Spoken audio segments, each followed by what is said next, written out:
दोस्तों बिहार अध्यापक भर्ती 4.0 की तैयारी कर रहे हैं तो ये वीडियो आपके लिए है, क्योंकि हम लोग जूनियर अध्यापक पीजीटी के लिए सामान्य अध्ययन का जो 40 मार्क्स का है क्वेश्चन सभी के लिए अनिवार्य होता है के लिए हम लोग अध्ययन कर रहे हैं।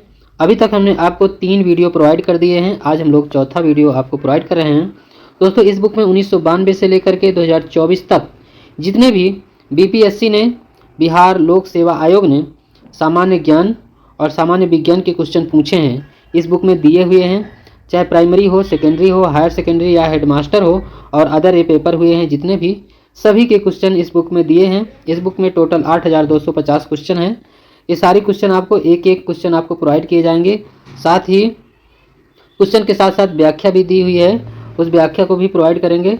दोस्तों अभी तक हम लोगों ने ये प्राचीन इतिहास का संगम काल तक कवर कर लिए हैं। आज हम लोग गुप्त काल एवं गुप्तोत्तर काल से संबंधित जितने भी इंपॉर्टेंट क्वेश्चन है उसको कवर करेंगे, साथ ही इसमें आधुनिक भारत का इतिहास, भूगोल, जितना भी सब कुछ दिया है आपको प्रोवाइड किया जाएगा। तो दोस्तों आज हम लोग जो चौथा वीडियो आपको प्रोवाइड कर रहे हैं, तो बिना देरी किए हुए अब हम लोग शुरू करते हैं।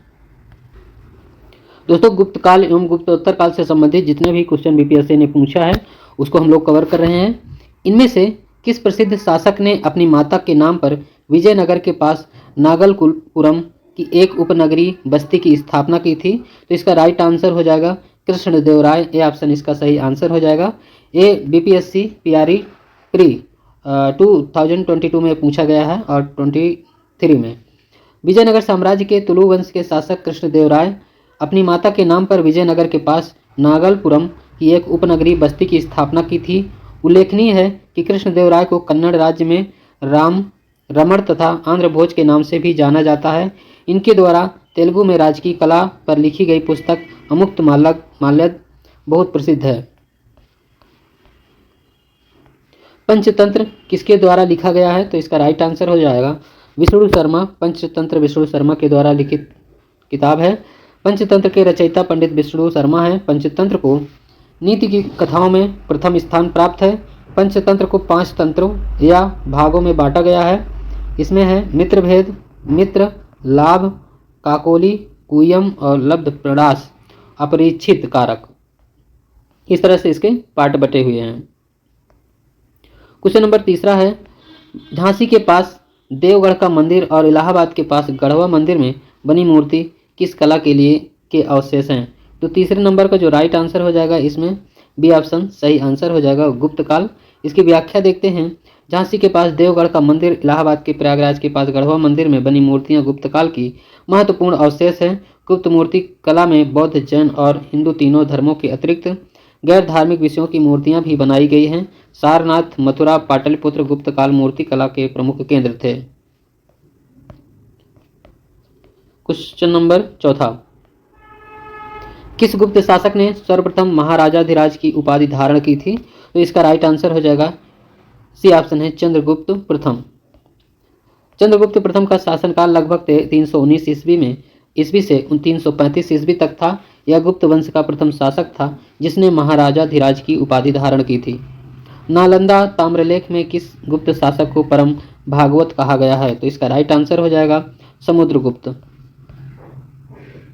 गुप्त वंश के 3 प्रमुख शासकों समुद्रगुप्त, स्कंदगुप्त तथा चंद्रगुप्त द्वितीय ने परम भागवत की उपाधि धारण की थी, परंतु नालंदा ताम्रलेख के अनुसार परम भागवत की उपाधि समुद्रगुप्त ने धारण की है।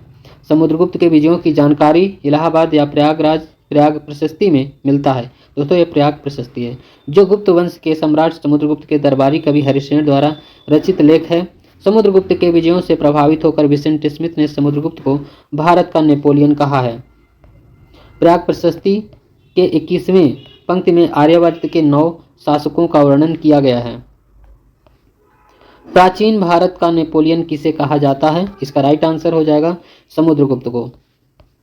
इलाहाबाद स्तंभ अभिलेख की 21वीं पंक्ति में आर्यावर्त के कितने शासकों का जिक्र किया गया है? इसका राइट आंसर हो जाएगा 9 शासकों का जिक्र किया गया है। प्रसिद्ध इलाहाबाद प्रशस्ति का लेखक कौन है? तो इसका राइट आंसर हो जाएगा हरिश्चंद्र। समुद्रगुप्त के विजयों का उल्लेख किसमें मिलता है? इसका राइट आंसर हो जाएगा इलाहाबाद के अभिलेख में। क्वेश्चन नंबर 10वां है, किस वंश ने सबसे अधिक समय तक शासन किया है? इसका राइट आंसर हो जाएगा गुप्त वंश ने।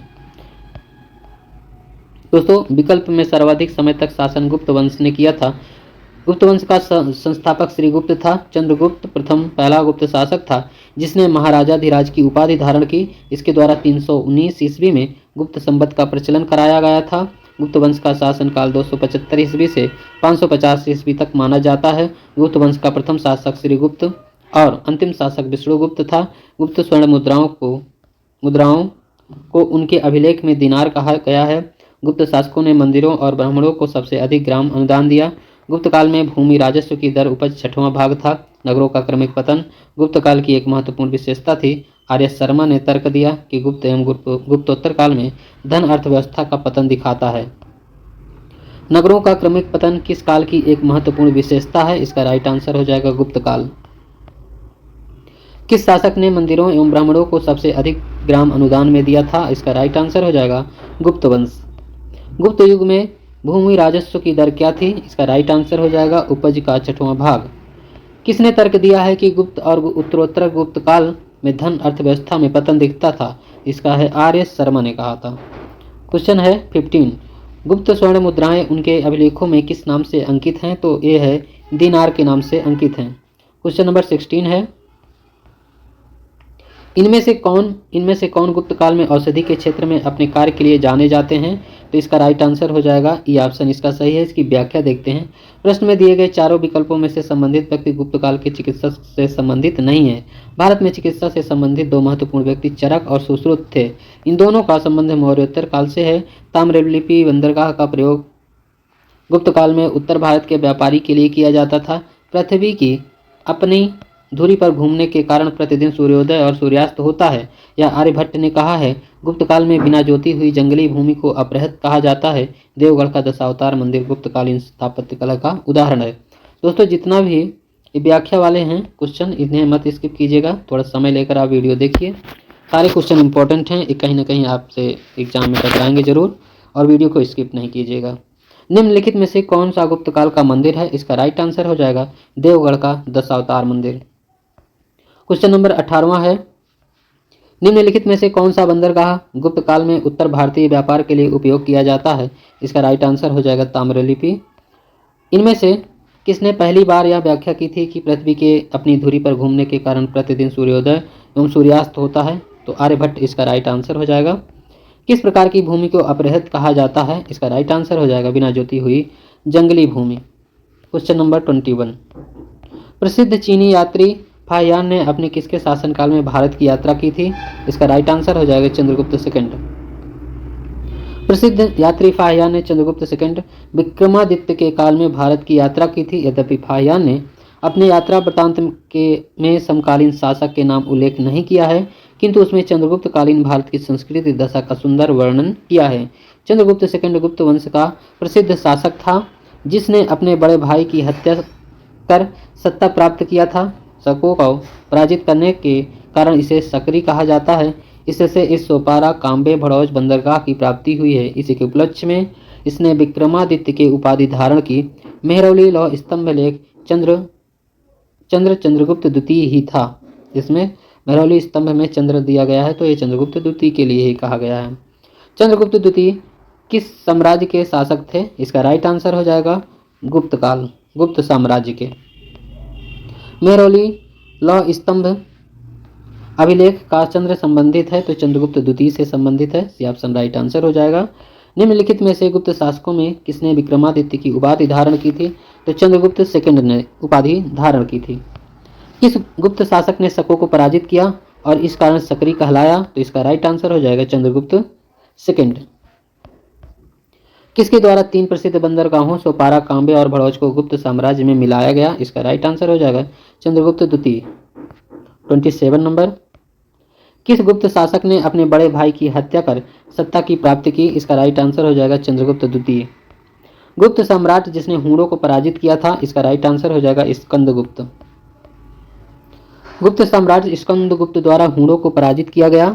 भीतरी अभिलेख गाजीपुर के 8वें श्लोक में हूणों के साथ युद्ध होने का उल्लेख मिलता है। हूणों को परास्त करने के उपलक्ष्य में स्कंदगुप्त ने विक्रमादित्य की उपाधि धारण की थी। मुद्रा राक्षस नामक पुस्तक के लेखक बताना है तो विशाखादत्त इसका राइट आंसर हो जाएगा।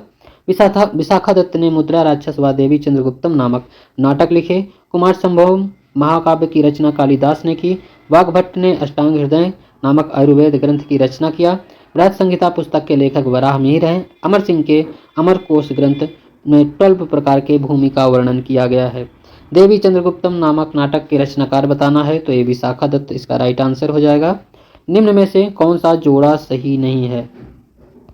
तो दोस्तों इसका जोड़ा जो सही नहीं है आपको इसे बताना है, तो इसमें सी ऑप्शन इसका राइट आंसर हो जाएगा। आर्यभट्ट, बृहत संहिता, यही जोड़ा सही नहीं। बाकी दंडी, 10 कुमार चरितम, विष्णु शर्मा पंचतंत्र और भास स्वप्न वासुसौध दत्ता लिखा है।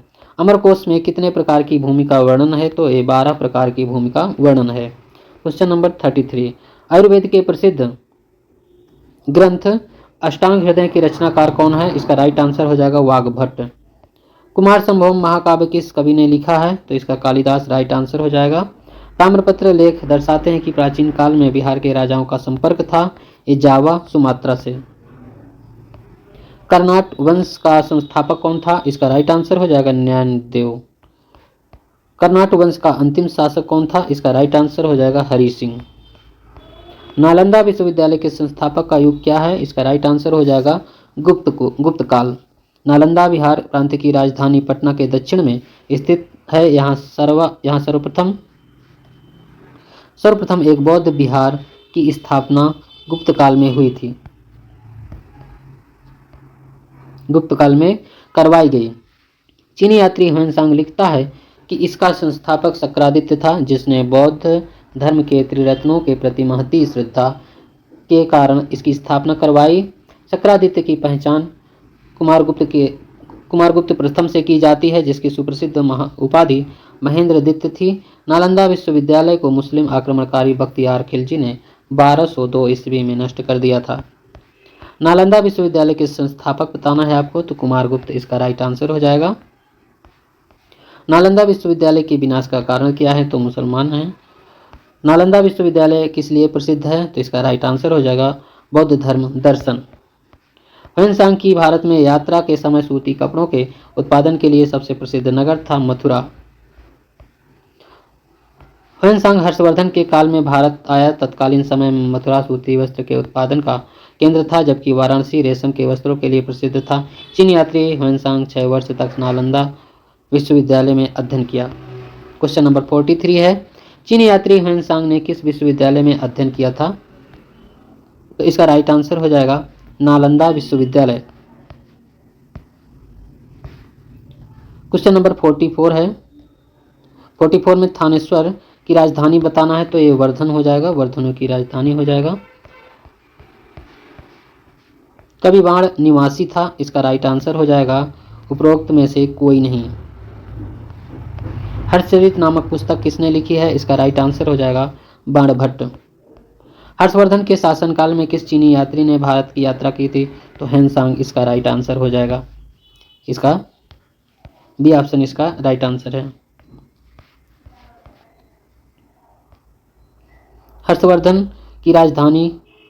हर्षवर्धन राजवंश की स्थापना किसने की थी? इसका राइट आंसर हो जाएगा ए ऑप्शन इसका पुष्यभूति। चीनी यात्री युआन चुआंग भारत कब पहुंचा था? इसका राइट आंसर हो जाएगा 629 ईस्वी में। क्वेश्चन नंबर 50 है, निम्नलिखित में से कॉलम में सुमेलित करना है आपको, तो इसका सुमेलन इस प्रकार है। चंद्रगुप्त प्रथम, कुमार देवी, समुद्रगुप्त, प्रयाग शिलालेख और जिसे प्रयाग प्रशस्ति भी बोलते हैं, चंद्रगुप्त सेकंड का विक्रमादित्य, कुमारगुप्त प्रथम महेंद्रादित्य। कल्हण की पुस्तक का नाम क्या है? इसका राइट आंसर हो जाएगा राजतरंगिणी कल्हण की पुस्तक का नाम है। ऐतिहासिक रचनाओं में सर्वाधिक महत्व कश्मीरी कल्हण द्वारा रचित राजतरंगिणी का है। यह संस्कृत साहित्य में इतिहास घटनाओं के क्रमबद्ध का लिखने का प्रथम प्रयास है। किरातार्जुनीयम पुस्तक के लेखक भारवी पल्लव शासक काल के थे। पूर्व गुप्त काल में शीशे के सिक्के से बड़ी संख्या में सातवाहनों द्वारा जारी किए गए थे। पूर्व गुप्त काल में शीशे के सिक्कों की एक बड़ी संख्या जारी की गई थी, तो ये सातवाहनों के द्वारा। ये ऑप्शन राइट आंसर हो जाएगा। किरातार्जुनीयम पुस्तक किसने लिखी है? तो इसका राइट आंसर है भारवी, डी ऑप्शन इसका राइट आंसर हो जाएगा। दोस्तों आपका ये आज का वीडियो यहीं तक है। और इम्पोर्टेंट बात, वीडियो स्किप नहीं कीजिएगा, अभी तक देखें तो थोड़ा और देख लीजिए। आपका जो नेक्स्ट वीडियो है आपको ये प्रोवाइड किया जाएगा 8 से 12वीं शताब्दी राजनीतिक सामाजिक स्थिति। दोस्तों बहुत ही इंपॉर्टेंट क्वेश्चन है, देखिए इसमें बीपीएससी 2022 और ये 68वीं बीपीएससी प्री 2022 में है, ये सभी पूछे गए हैं। बहुत ही इंपॉर्टेंट क्वेश्चन है और आप देखे होंगे TRE 2.0 3.0 में भी इस तरह के क्वेश्चन बहुत ढेर सारे पूछे गए थे दोस्तों। तो आपका जो नेक्स्ट 5वां वीडियो होगा आपको इसके आगे से प्रोवाइड किया जाएगा। तो दोस्तों आज का वीडियो यहीं तक, पूरा वीडियो देखने के लिए बहुत बहुत धन्यवाद।